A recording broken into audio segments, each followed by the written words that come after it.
The phone vibrated between us like a trapped insect. We were in the car. Red light, rain crawling down the windshield. Her knee bounced once, then stopped. She didn't reach for the phone. I did nothing.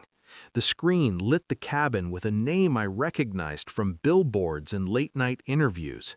She smiled too late. "Don't," she said, quiet, controlled, as if volume could turn truth into suggestion.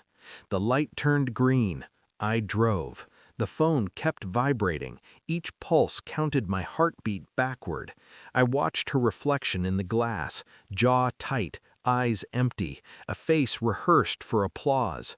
"It's nothing," she said, before I asked. Nothing has weight when it lands like that. At home, she showered without singing. Steam swallowed the mirror.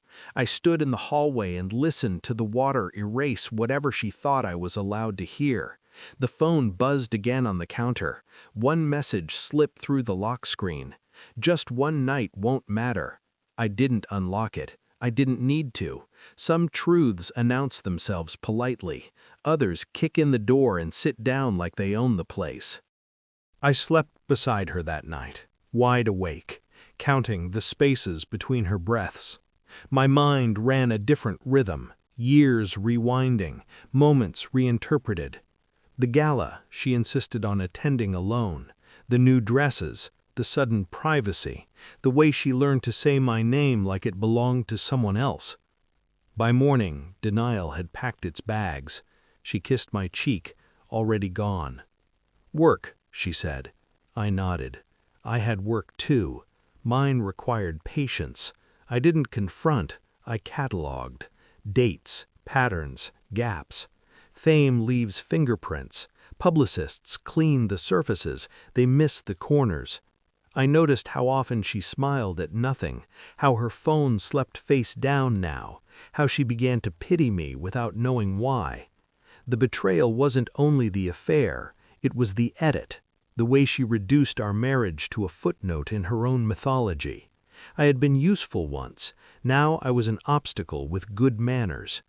At dinner, she talked about a project. I watched her mouth shape the word. Project meant permission. Project meant rehearsal. Project meant she thought she was smarter than me. I let her believe it. Investigation is quieter than anger. It asks for stillness. I pulled phone records through a service she didn't know existed. Late calls routed through assistants. Burner numbers that lived and died between flights. I watched her Instagram from a ghost account, liked by the same cluster of blue checks, always at the edges, never touching. I hired someone who had never seen a red carpet. He followed the rhythm of limos and side doors. He sent timestamps, receipts, a hotel key photographed against a marble sink. Nothing obscene, everything decisive. At home, I stayed gentle. I folded laundry. I asked about her day. I laughed when appropriate. Inside, the storm learned to whisper. I ordered a paternity test for a question I didn't want to ask out loud. When the envelope arrived, I didn't open it immediately. Control is choosing the moment. She grew careless. Success does that. She started telling me stories with missing verbs. She practiced apologies in the mirror without knowing it, eyes wet, mouth steady. I memorized the performance. The results came on a Tuesday. I read them once, then again. The truth sat down across from me and didn't blink.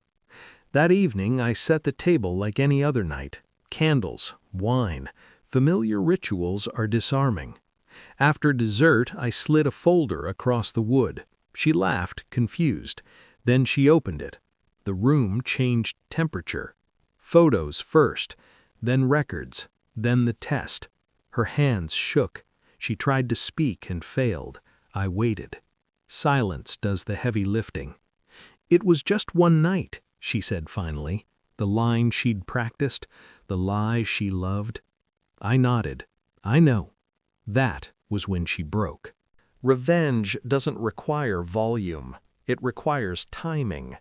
I told her the truth she hadn't considered, that the Stars team had already paid for discretion, that her name was protected, mine was not.